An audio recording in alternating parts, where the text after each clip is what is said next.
Hi hello ನಮಸ್ಕಾರ ಎಲ್ಲರಿಗೂ welcome back my YouTube channel.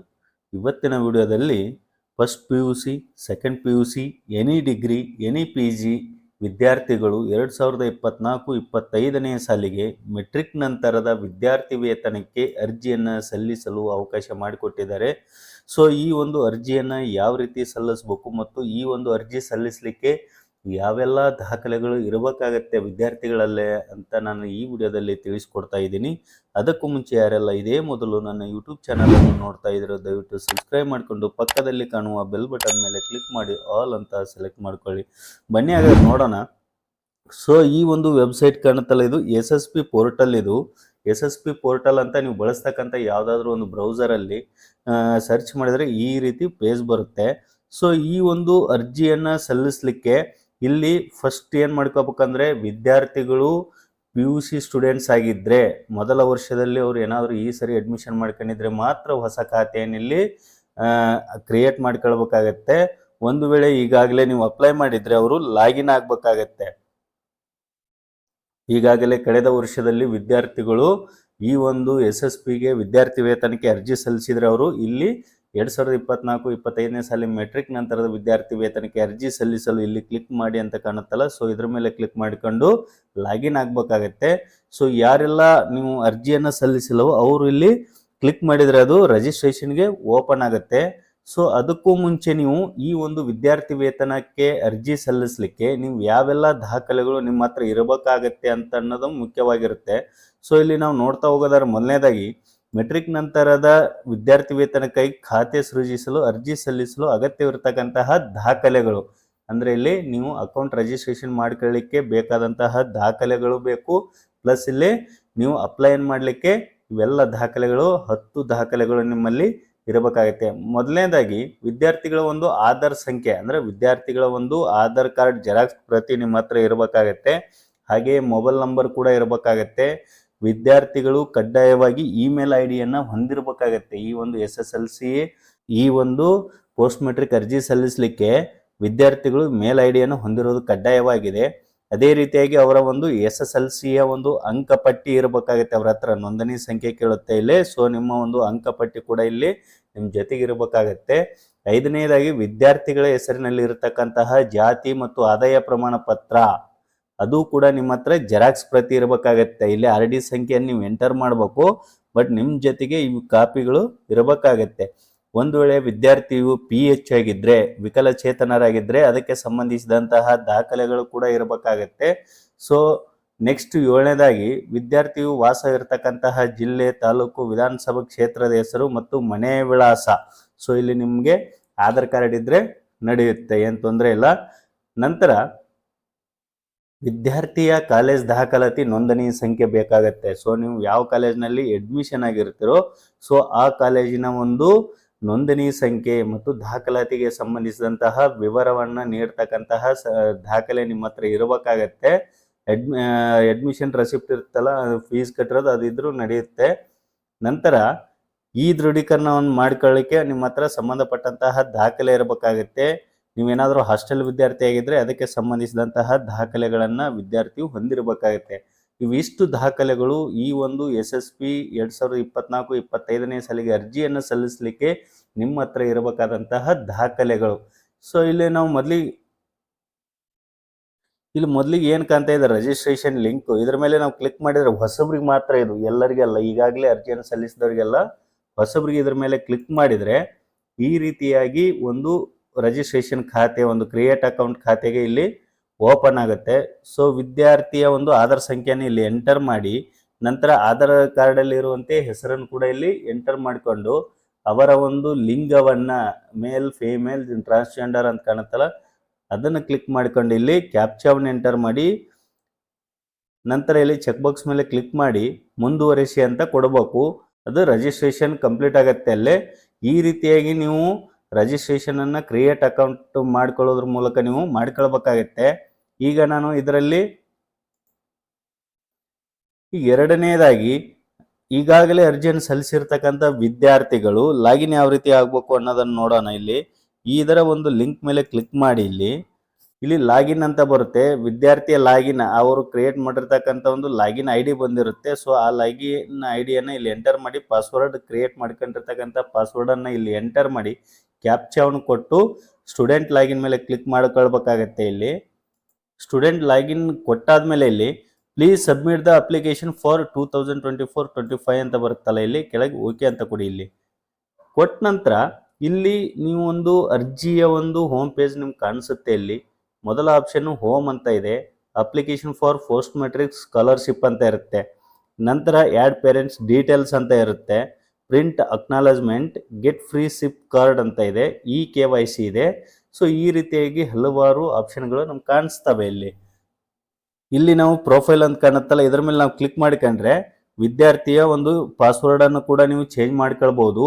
ಅದೇ ರೀತಿಯಾಗಿ ಮೊಬೈಲ್ ನಂಬರನ್ನು ಕೂಡ ನೀವು ಇಲ್ಲಿ ಚೇಂಜ್ ಮಾಡ್ಕೊಳ್ಬೋದು. ನೀವು ಅಲ್ಲಿ ಏನಾದರೂ ಕರೆಕ್ಷನ್ ಮಾಡೋದಿದ್ರೆ ಇಲ್ಲಿ ಚೇಂಜ್ ಆಧಾರ್ ನೇಮ್ ಅಂತ ಇದೆ, ಅಪ್ಡೇಟ್ ಸ್ಟೂಡೆಂಟ್ ಜೆಂಡರ್ ಅಂತ ಕೊಟ್ಟಿದ್ದಾರೆ. ಇವು 4 ಆಪ್ಷನ್ ಅನ್ನು ಕೂಡ ನೀವು ಎಡಿಟ್ ಮಾಡ್ಕೊಳ್ಬೋದು. ಏನಾದರೂ ಈ 4 ಆಪ್ಷನ್ಗಳಲ್ಲಿ ನೀವು ತಪ್ಪುಗಳು ಕಾಣಿಸಿದ್ರೆ, ನೀವು ತಪ್ಪುಗಳನ್ನು ಎಂಟರ್ ಮಾಡಿದರೆ ನೀವು ಇಲ್ಲಿ ಚೇಂಜ್ ಮಾಡ್ಕೊಳ್ಳೋಕೆ ಅವಕಾಶ ಕೊಟ್ಟಿದ್ದಾರೆ. ನೀವು ಮೊಬೈಲ್ ನಂಬರನ್ನು ಕೂಡ ಇಲ್ಲಿ ಅಪ್ಡೇಟ್ ಮಾಡ್ಕೊಳ್ಬೋದು. ಬೇರೆ ನಂಬರನ್ನು ಕೊಟ್ಟಿರ್ತೀರಾ, ಆ ನಂಬರ್ಸ್ ಇರೋದಿಲ್ಲ ನಿಮ್ಮ ಹತ್ರ, ಈ ಬೇರೆ ನಂಬರ್ ಇದ್ರೂ ಕೂಡ ನೀವು ಅದನ್ನು ಅಪ್ಡೇಟ್ ಮಾಡ್ಕೊಳ್ಬೋದು.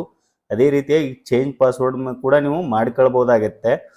ಈಗ ನಂತರ ನಾವಿಲ್ಲಿ ಮೊದಲಿಗೆ apply for post matric scholarship ಅಂತ ಕಾಣುತ್ತಲ್ಲ, ಅದ್ರ ಮೇಲೆ ಕ್ಲಿಕ್ ಮಾಡ್ಕೊಳ್ಳೋಕ್ಕಿಂತ ಮುಂಚೆ, ಅರ್ಜಿಯನ್ನು ಸಲ್ಲಿಸುವಕ್ಕಿಂತ ಮುಂಚೆ ವಿದ್ಯಾರ್ಥಿಗಳು ಏನು ಮಾಡ್ಬೇಕಪ್ಪ ಅಂತಂದ್ರೆ ಇಲ್ಲಿ KYC ಅಂತ ಇದೆಯಲ್ಲ, ಇದರ ಮೇಲೆ ಕ್ಲಿಕ್ ಮಾಡಿಕೊಂಡು ನಿಮ್ಮ ಒಂದು ಆಧಾರ್ ಡೀಟೇಲ್ಸ್ ಅನ್ನ ಎಂಟ್ರಿ ಮಾಡಬೇಕಾಗತ್ತೆ.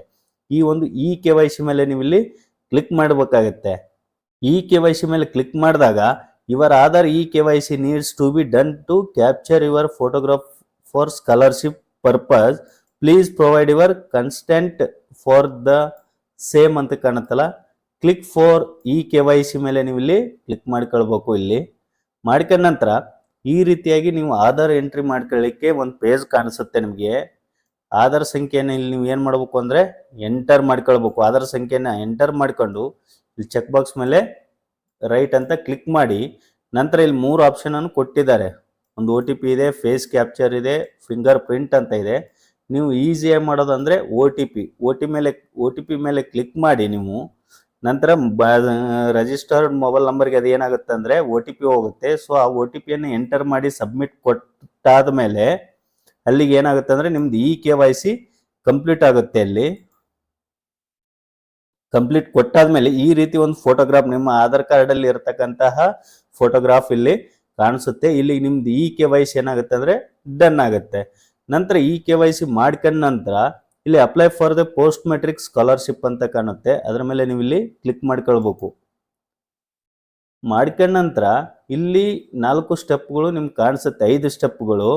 ಸ್ಟೆಪ್ 1ರಲ್ಲಿ ನಿಮಗೆ ಸಂಬಂಧಿಸಿದಂತಹ ಪರ್ಸನಲ್ ಡೀಟೇಲ್ಸ್ ಅನ್ನ ಕೇಳುತ್ತೆ. 2ನೇ ಸ್ಟೆಪ್ಪಲ್ಲಿ ಸ್ಟೂಡೆಂಟ್ಸ್ ಕಾಲೇಜ್ ಡೀಟೇಲ್ಸ್ ಬಗ್ಗೆ ಕೇಳುತ್ತೆ. 3rd ಸ್ಟೆಪ್ಪಲ್ಲಿ ಅಟೆನ್ಷನ್ ಡೀಟೇಲ್ಸ್ ಅಂದರೆ ದೃಢೀಕರಣ ಬಗ್ಗೆ ಕೇಳುತ್ತೆ. 4th ಸ್ಟೆಪ್ಪಲ್ಲಿ ಹಾಸ್ಟೆಲ್ ಡೀಟೇಲ್ಸ್ ಬಗ್ಗೆ ಏನಾದರೂ ಇದ್ರೆ ಅಲ್ಲಿ ಕೊಡಬೇಕಾಗತ್ತೆ. ಲಾಸ್ಟ್ ಸ್ಟೆಪ್ಪಲ್ಲಿ ಪ್ರಿವ್ಯೂ ಆಗುತ್ತೆ ಅಪ್ಲಿಕೇಶನ್ನು. ಸೊ ಇವು ಸ್ಟೆಪ್ ಬೈ ಸ್ಟೆಪ್ ಹೋಗ್ತವೆ. ಸೊ ಮೊದಲನೇ ಸ್ಟೆಪ್ಪನ್ನು ನಾವು ನೋಡ್ತಾ ಹೋಗೋಣ. ಮೊದಲನೇ ಸ್ಟೆಪ್ಪು ಕ್ಲಿಕ್ ಮಾಡಿದಾದ್ಮೇಲೆ application will get rejected if any details submitted by you is found wrong or incorrect ಅಂತ ಇದೆ. ಹಾಗಾಗಿ ವಿದ್ಯಾರ್ಥಿಗಳು ಯಾವುದೇ ಕಾರಣಕ್ಕೂ ತಪ್ಪಾದ ಮಾಹಿತಿಯನ್ನು ಇಲ್ಲಿ ಕೊಡಬಾರ್ದು. ಸರಿಯಾದಂಥ ಮಾಹಿತಿಯನ್ನು ಕೊಟ್ಕೊಂಡ್ರೆ ಮಾತ್ರ ಇಲ್ಲಿ ಏನಾಗುತ್ತೆ ಅಂದರೆ ಅಪ್ಲಿಕೇಶನ್ನು ಸಬ್ಮಿಟ್ ಆಗುತ್ತೆ. ಇಲ್ಲಿ ಫಸ್ಟ್ ಒನ್ ಏನಿದೆ, SSLC ಡೀಟೇಲ್ಸ್ ಅಂತ ಇದೆ. Enter SSLC details. ಸೊ ನಿಮ್ಮ ಒಂದು ಮಂಡಳಿಯನ್ನು ಇಲ್ಲಿ ಸೆಲೆಕ್ಟ್ ಮಾಡ್ಕೊಳ್ಬೇಕು. SSLC, CBSE, ICSE ಈ ಥರ ಆಪ್ಷನ್ಗಳಿದ್ದಾವೆ. ನೀವು ಯಾವ ಒಂದು ಮಂಡಳಿಯಲ್ಲಿ ಓದಿದ್ರೋ, ಬೋರ್ಡ್ ಇದರಲ್ಲಿ ಓದಿದ್ರೋ, ಸೊ ಅದನ್ನು ಸೆಲೆಕ್ಟ್ ಮಾಡ್ಕೊಂಡ್ರೆ ಆಟೋಮೆಟಿಕ್ಕು ಕೆಳಗೆ ರಿಜಿಸ್ಟ್ರೇಷನ್ ನಂಬರ್ ಎಂಟ್ರಿಗೆ ಬರುತ್ತೆ. ನಿಮ್ಮ ಒಂದು ರಿಜಿಸ್ಟ್ರೇಷನ್ ನಂಬರನ್ನು ಇಲ್ಲಿ ಎಂಟರ್ ಮಾಡಿದರೆ ಅದು ಆಟೋಮೆಟಿಕ್ ಆಗಿ ಅಲ್ಲಿ ಇರ್ತಕ್ಕಂತಹ ನಿಮ್ಮ SSLCಯಲ್ಲಿ ಅಂಕಪಟ್ಟಿಯಲ್ಲಿ ಇರ್ತಕ್ಕಂಥ ಡೇಟಾವನ್ನದು ತೆಗೆದುಕೊಳ್ಳುತ್ತೆ. ನಂತರ 2ನೇ ಆಪ್ಷನ್ ಇದ್ರಾಗ ಎಂಟರ್ ಸರ್ಟಿಫಿಕೇಟ್ ಡೀಟೇಲ್ಸ್ ಅಂತ ಇದೆ. ನಿಮ್ಮ ಒಂದು ಜಾತಿ ಮತ್ತು ಆದಾಯದ ವಿವರಗಳನ್ನು ಇಲ್ಲಿ ಎಂಟ್ರಿ ಆಗುತ್ತೆ. ರಿಲಿಜನ್ ಅಂತ ಇರುತ್ತಲ್ಲ, ಇಲ್ಲಿ ಸೆಲೆಕ್ಟ್ ಮಾಡ್ಕೋಬೇಕು. ಹಿಂದೂ ಅಂತ ಕೆಟಗರಿ, ನಿಮ್ಮ ಕೆಟಗರಿಯನ್ನು ಸೆಲೆಕ್ಟ್ ಮಾಡಿಕೊಂಡು ನಿಮ್ಮ ಒಂದು ಕಾಸ್ಟ್ ಸರ್ಟಿಫಿಕೇಟ್ ನಂಬರನ್ನು ಕೂಡ ನೀವು ಇಲ್ಲಿ ಎಂಟರ್ ಮಾಡಬೇಕಾಗತ್ತೆ. ಅದು ಆಟೋಮೆಟಿಕ್ಕಾಗಿ ಕ್ಯಾಪ್ಚಾ ಆಗುತ್ತೆ ಇಡೀ ಎಲ್ಲ ಡೀಟೇಲ್ಸು. ನೀವು ಒಂದು ವೇಳೆ PH ಆಗಿದ್ರೆ ನೀವು ಪರ್ಸನಲ್ ವಿತ್ ಡಿಸಾಬಿಲಿಟಿ ಅಂತಿದೆ, ಎಸ್ ಆರ್ ನೋ ಅಂತ ಇದೆ. ನೀವು ಎಸ್ ಅಂತಿದ್ರೆ ಎಸ್ ಅಂತ ಕೊಟ್ಟರೆ ಅದು ಡೀಟೇಲ್ಸ್ ಕೇಳುತ್ತೆ, ನೋ ಅಂತಿದ್ರೆ ಇಲ್ಲಿ ಯಾವುದು ಡೀಟೇಲ್ಸ್ ಕೇಳಲ್ಲ. ಸೊ ಹಾಗಾಗಿ ಇಲ್ಲಿ ಪರ್ಸನಲ್ ಡೀಟೇಲ್ಸ್ ಬರುತ್ತೆ. So as per your Aadhaar details ಯಾವ ರೀತಿ ಇರುತ್ತೋ ಅದನ್ನ ಇಲ್ಲಿ ಎಂಟರ್ ಮಾಡಿಕೊಂಡು ಕೆಳಗೆ ಸೇವ್ ಆ್ಯಂಡ್ ಪ್ರೊಸೀಡ್ ಅಂತ ಕಾಣುತ್ತಲ್ಲ ಅದರ ಮೇಲೆ ಕ್ಲಿಕ್ ಮಾಡ್ರಿ. ಇಲ್ಲಿ ಡಾಟಾ ಸೇವ್ಡ್ ಸಕ್ಸಸ್ಫುಲಿ, ಇಲ್ಲಿ ನೀವು ಮೊದಲ ಸ್ಟೆಪ್ ಏನಾಗುತ್ತೆ ಅಂದರೆ ಇಲ್ಲಿ ಕಂಪ್ಲೀಟ್ ಆಗುತ್ತೆ.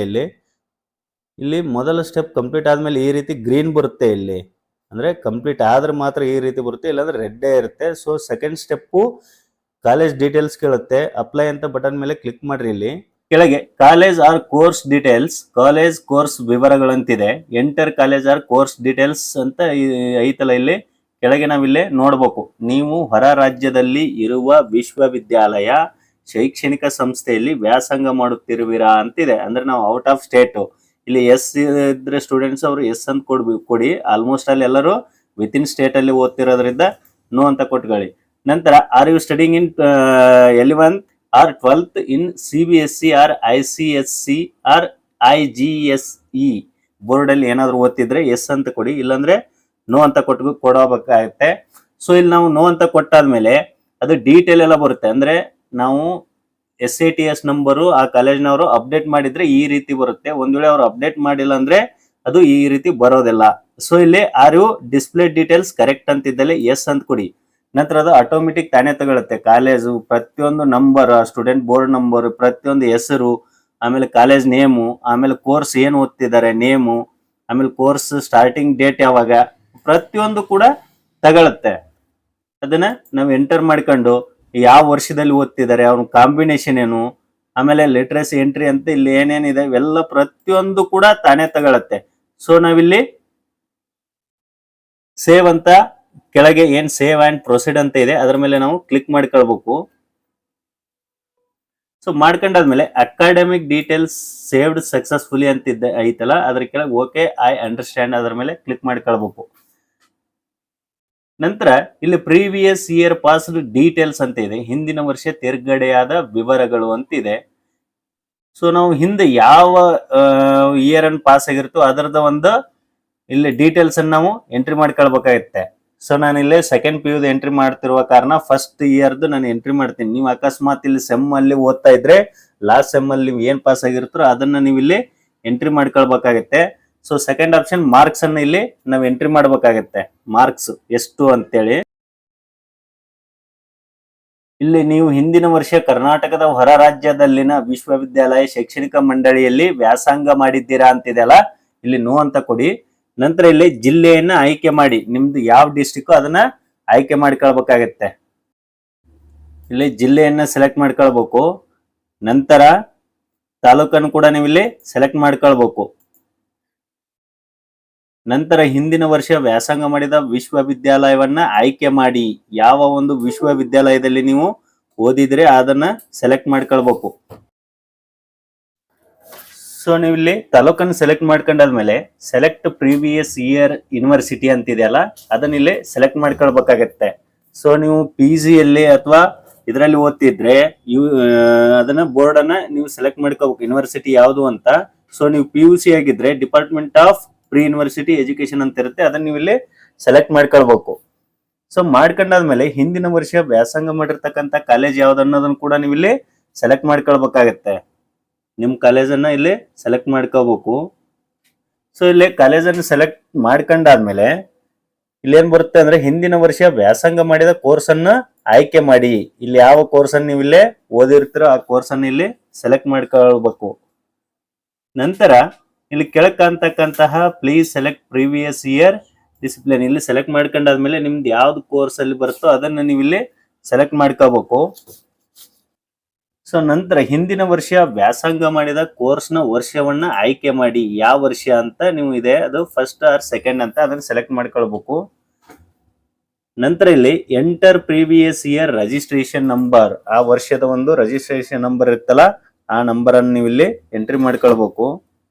ಸೊ ಮಾಡ್ಕೊಂಡ್ಮೇಲೆ ಪ್ರೀವಿಯಸ್ ಪಾಸ್ ಇಯರ್ ಅಂತಿದೆಯಲ್ಲ, ಯಾವ ವರ್ಷ ನೀವು ಪಾಸ್ ಆಗಿದ್ರೆ ಅದನ್ನ ಇಲ್ಲಿ ಇಯರ್ ಅನ್ನು ಸೆಲೆಕ್ಟ್ ಮಾಡ್ಕೊಳ್ಳಿ. ನಂತರ ಆಯ್ಕೆ ಮಾಡಿದ ವಿಶ್ವವಿದ್ಯಾಲಯದಲ್ಲಿ ಎಷ್ಟು ವರ್ಷ ವ್ಯಾಸಂಗ ಮಾಡಿದ್ದೀರಿ, ಇಲ್ಲಿ 1 ವರ್ಷ ಇದ್ರೆ 1 ವರ್ಷ, 2 ವರ್ಷ ಇದ್ರೆ 2 ವರ್ಷ ಅಂತ ಸೆಲೆಕ್ಟ್ ಮಾಡ್ಕೊಂಡ ನಂತರ ಇಲ್ಲಿ ಪಾಸ್ ಆರ್ ಫೇಲ್ ಅಂತಿದೆ, ಪಾಸ್ ಅಂತ ಕೊಡಿ. ನಂತರ ಇಲ್ಲಿ ಕೆಳಕಂದ ಗರಿಷ್ಠ ಅಂಕಗಳು ಎಷ್ಟು ನಿಮ್ಮ ಒಂದು ಅಂಕಪಟ್ಟಿಯಲ್ಲಿ ಇರ್ತಾವಲ್ಲ ಅದನ್ನ ಇಲ್ಲಿ ಎಂಟ್ರಿ ಮಾಡ್ಕೊಂಡು ನಂತರ ಇಲ್ಲಿ ಕೆಳಕಂತಕ್ಕಂತಹ ಪಡೆದ ಅಂಕಗಳು ಎಷ್ಟು.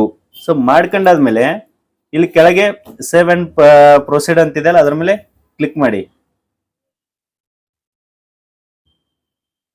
Okay, previous year pass detail saved successfully.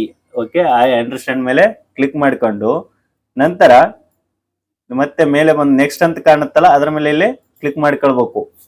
ಅಂದ್ರೆ 3ನೇ ಸ್ಟೆಪ್. ಸೊ ಇದು 3ನೇ ಸ್ಟೆಪ್ಪಿಗೆ ಬಂತು. ಇದು ಈ ದೃಢೀಕರಣ ವಿವರಕ್ಕೆ. ಸೊ ಇದನ್ನ ನೀವು ಇಲ್ಲಿ ನೆಕ್ಸ್ಟ್ ಅಂತ ಕೊಡಿ. ಓಕೆ, 4ನೇ ಸ್ಟೆಪ್ ಅಲ್ಲಿ ಏನಿದೆ, ಹಾಸ್ಟೆಲ್, ಏನಾದ್ರೂ ನೀವು ಹಾಸ್ಟೆಲರ್ ಆಗಿದ್ರೆ ಹಾಸ್ಟೆಲ್ ಇದನ್ನ ಎಸ್ ಅಂತ ಕೊಡಿ. ಒಂದ್ ವೇಳೆ ಆರ್ ಯು ಡೇ ಸ್ಕಾಲರ್ ಅಂತಿದೆಲ್ಲ ಎಸ್ ಅಂತ ಕೊಡಿ. ಒಂದ್ ವೇಳೆ ಇಲ್ಲ ಅಂತಂದ್ರೆ ನೋ ಅಂತ ಕೊಟ್ಕೊಳ್ಳಿ. ಸೊ ಇಲ್ಲಿ student hostel data not found ಅಂತಿದೆ. ಸೊ ಇಲ್ಲಿ ಸೇವ್ ಅಂತ ಕೊಡಿ.